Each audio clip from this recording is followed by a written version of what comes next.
He was a teenage prodigy who became the best batsman in the world. He was cautious, pragmatic, and single-minded. He overcame chronic injury, stress, and exhaustion to lead England back to the top. Yorkshire's favourite son, Len Hutton, is one of ESPN's legends of cricket.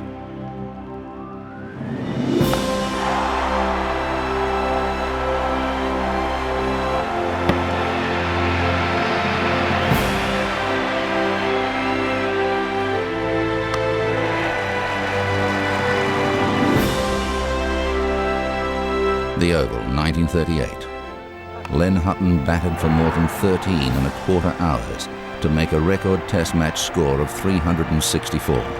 Bradman is first to congratulate Hutton. What a day for the 22-year-old Yorkshireman who goes on to make 364 before being sent back. Today I think has been one of the happiest days of my cricketing career.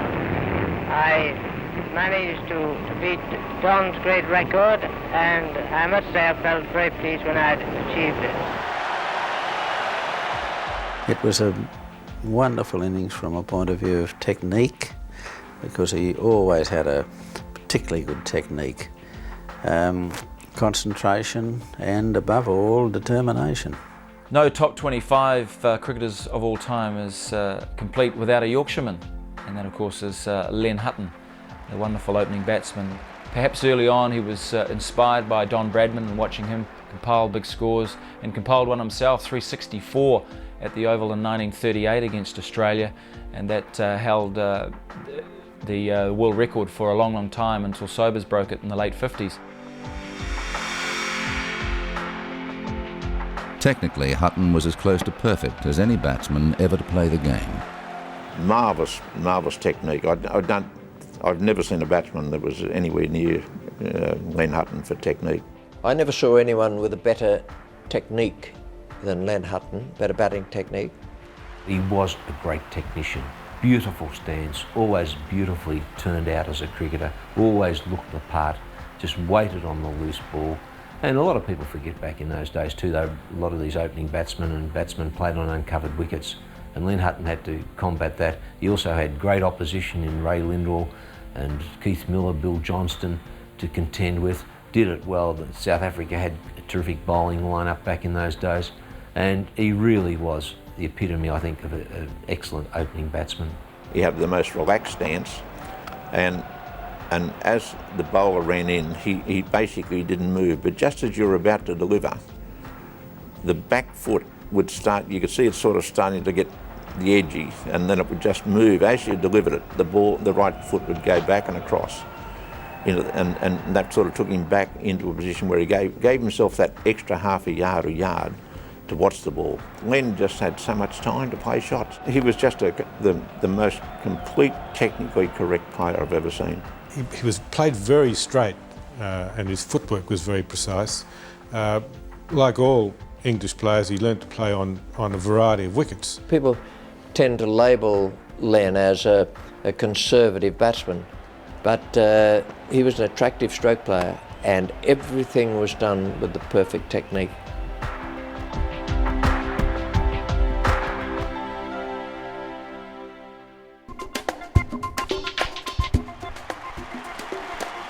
Long before he made his first-class debut, at age 17, Len Hutton had been groomed for greatness.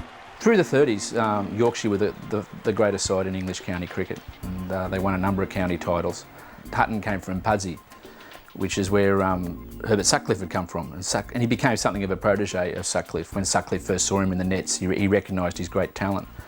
And one of the things that they taught batsmen at Yorkshire, especially opening batsmen, was that you don't give your wicket away. And I think that was something that came through in Hutton's play right through his career. Having played against Yorkshire, you know, if you can imagine, they've got Macintoshes on, it's sleet that's falling, they're still playing, and then here are the players playing.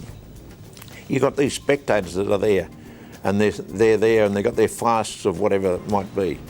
And you can imagine that sort of atmosphere, that sort of environment is what makes Yorkshire players so hard. You took on a Yorkshireman, you were taking on the toughest people you could ever meet. Cricket in Yorkshire really is a religion. There's no other word to describe it, going down through the years. County cricket is really the holy grail for Yorkshire members, and if you look at the quality of players they produced down the years, it's no surprise to know that they've been the most successful side at county level for over 100 years. And the saying always is, if it's a strong Yorkshire, it's a strong England. Hutton came into a Yorkshire side in the 30s which was used to winning. That must have helped him, I think, at Test level. Yorkshire won almost every year the county championship during the 30s. Hutton's Test debut was unremarkable. He scored 0 and 1, but he rectified matters in his second Test at Old Trafford. He was playing for England when he was 20. I mean, that in itself is unusual. And there was this, after the failing in his first Test, there was the thought, was he just a bit of a boy wonder, if you like. But then he set that record straight by scoring 100. A year later, at the Oval against Don Bradman's Australian side, Hutton broke the Test match record, scoring a glorious 364. Every day we went out there, Hutton was batting. That's what it seemed like. He was very watchful, didn't play any risky shots, and he played steadily up and down the line, handled O'Reilly very well. He obviously must have read his bosey. And he just kept going day after day. He was there all the first day, all the second day, and part of the third day. Dad had taken the battery out of the truck and brought it down, and we had an aerial that ran from the house to a big gum tree about 50 yards away. And we had the old static radio that went and crash. And then, of course, many years later, I found out that Alan McGilvray was tapping with a pencil on the thing, and it was all from cables. But I can remember that I listened to every ball of every bowled in that whole series in 1938, and I was aware of Len getting the 364. Here's a historic stroke that does it. Len Hutton was still a relatively young man when he made that 364, and it was a phenomenal achievement of concentration which spanned 3 days. Nobody thought that he was capable of playing that sort of innings at that time in his career, but he eclipsed not only Don Bradman, whose previous best score, of course, was 334, but also Walter Hammond, 336. Hammond himself had beaten Bradman's record.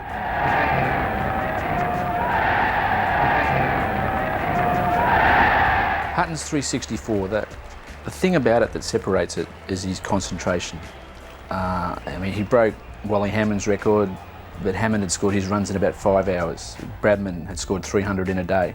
But what Hutton did, he batted for over 13 hours, and throughout his concentration was extraordinary.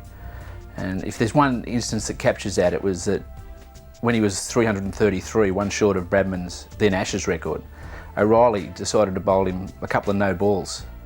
And Hammond just played them straight back down the wicket. It was just his concentration was such that nothing could break his concentration. But Hutton himself admits that a couple of times he felt like throwing it away. And during that time we look up at the dressing room, and Wally Hammond, his captain, who'd fielded through all of Bradman's big scores for the last decade, he was there saying, no, keep going, which I guess says something about Hammond's psyche as well as Hutton. Well, I think every schoolboy looks at the 364, even today, and wonders at it and looks at how long it took, 13 hours, 17 minutes. He was 22 years of age at his peak, and in fact a year later in 39 he was said to be batting as well as any Englishman or possibly any batsman could ever have batted.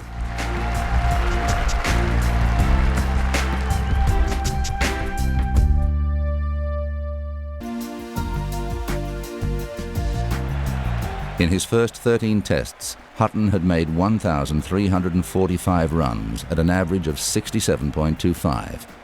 In 1939 alone, he made 2,883 first-class runs, including 12 centuries, all built on a blend of technique and toughness. Hutton was at the pinnacle of his career, but he would not play another test match for 7 years. And then came the war, and like so many, he lost those 6 years.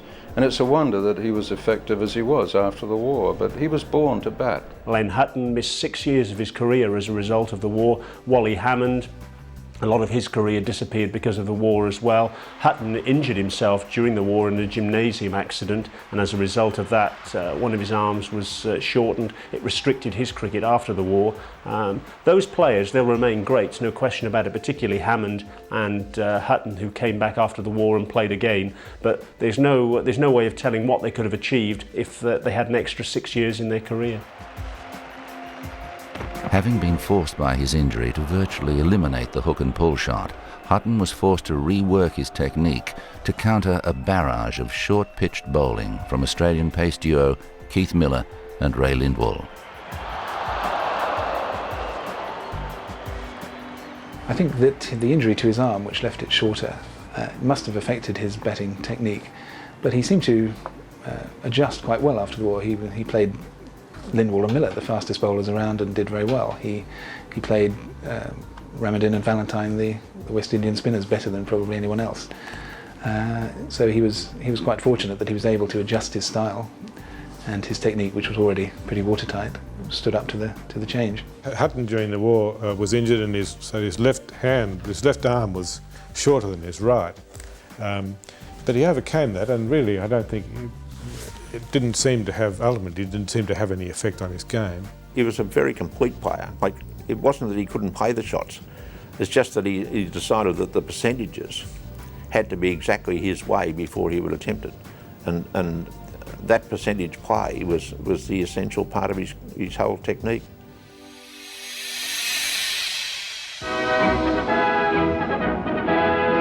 The Headingley ground was packed for the test. Back home, in a series against South Africa, Hutton scored a century in his first test at Leeds. Then, at the Oval, a year later, in Don Bradman's last test, he top-scored for England in both innings. In Bradman's last test, England made 52 in the first innings, and Hutton made more than half of them, and he also made a big score in the second innings. Another thing that's overshadowed by the fact that Bradman made a duck, another player who to some extent lives in Bradman's shadow.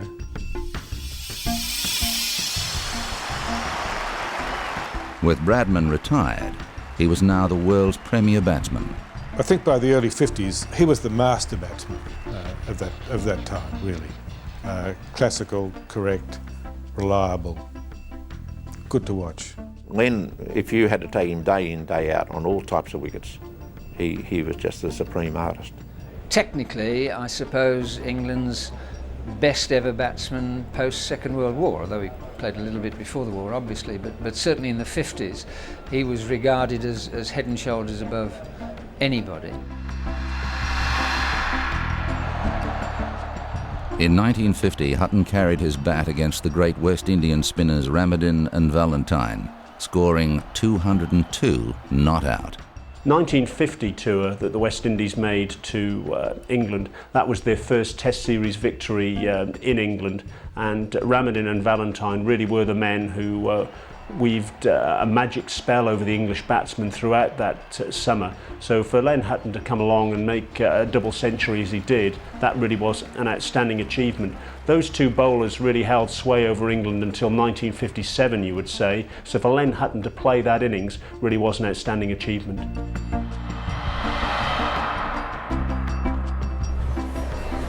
In Australia in 1950-51, Hutton was clearly the best batsman on either side.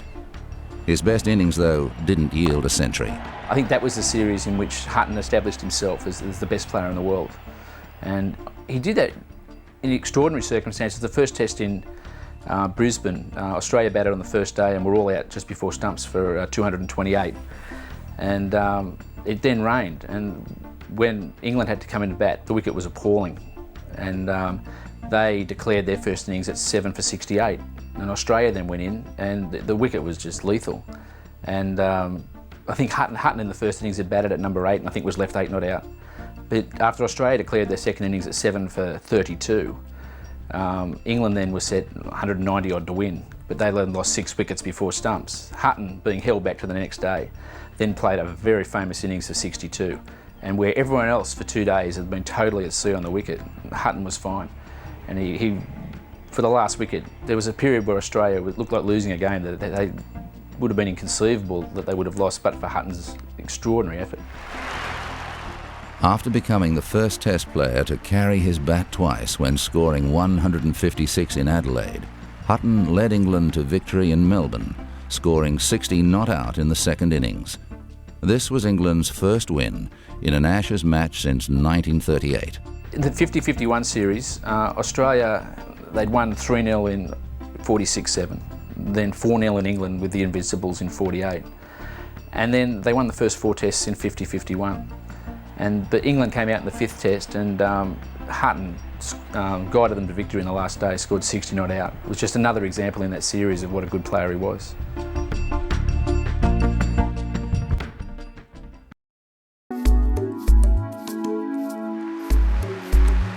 Len Hutton was captain of England for Australia's tour of 1953. He was the first professional cricketer to be given the job. Hutton was the first professional captain of England, certainly in modern times. It was seen as quite a breakthrough at the time. It seems rather peculiar, I think, now to our eyes that you had to be an amateur to captain England, but that had been the rule or the custom, certainly since W.G. Grace's day. Lord Hawke, the old Yorkshireman, who had captained England and was one of the mainstays of English cricket, had said a professional would never captain England at cricket. And certainly a cricketer like Jack Hobbs accepted the fact that the amateurs ran the game. So that when Hutton was made captain, I mean, it was such a huge thing for certainly the hierarchy of English cricket. And I imagine that he would have been in an awkward situation, knowing full well that there were people in the long room at Lords and in the MCC committee who were just waiting for him to fail. And that may have been part of the reason why he has a reputation as being a very conservative captain, that he couldn't afford to fail. I think what Len did was decide to slow the game up and not take any risks. And I can understand that a bit because he was the first professional captain of England. And I think a few people at Lords were just waiting for him to make a decision that could have been a disaster. But I think he was rather reluctant to do so.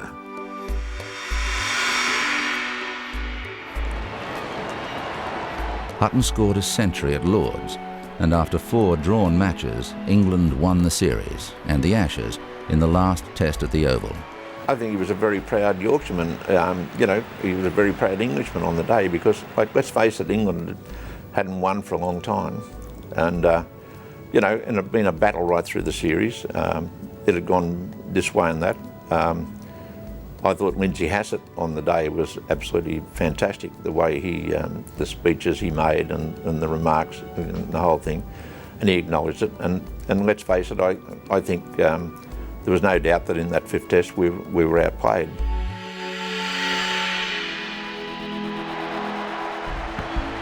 On the Australian tour of 54-55, the Ashes were retained, but the cricket was less than riveting. Hutton employed a battery of fast bowlers and slow over rates to wear his opponents down. He was a very pragmatic captain and a very successful captain, but he did decide, for example, in Australia in 54-55, that he would slow the game down. He recognised that his greatest strength was his fast bowlers, and he worked on the principle that if his fast bowlers bowled fewer overs in a day, 1, they wouldn't be as tired, and 2, the opposition wouldn't be facing as many deliveries. So both worked to his advantage. I think slowing the game down in that way, because the method worked and they won the series, people started to copy him, the game slowed down, so that by the end of that decade, cricket was in the doldrums. It was very, very dull. And Hutton, I guess, has to take some of the blame for that.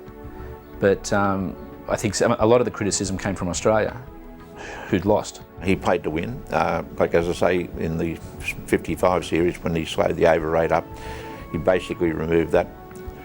One mightn't have called that really in the spirit of playing cricket, but then on the other hand, the tactics were perfect. He had the people that enabled him to do that particular style of play, and you can't blame it. If that's your strength, well, play to it. In some ways, Hutton was ahead of his time. He certainly had a win-at-all-costs attitude. And in that, perhaps he learnt some of that from Hammond, who learnt some of that from Bradman. And Hutton, in the years immediately after the war, wore a lot of bounces from Lindwall and Miller. And I think it hardened his attitude to the game. And the combination of all those things, I think it turned him into a tough, relentless sort of captain. and a strategist. And I think it's fair to say that he was ahead of his game. Whilst Hutton's methods could be questioned, his results could not. He never lost a Test series as captain. No question about Len Hutton's qualities, both as a captain and an opening batsman. He really led from the front, led by example. Very strong man, very strong-willed man, and really England, any side in fact, could do with someone of his abilities at any era.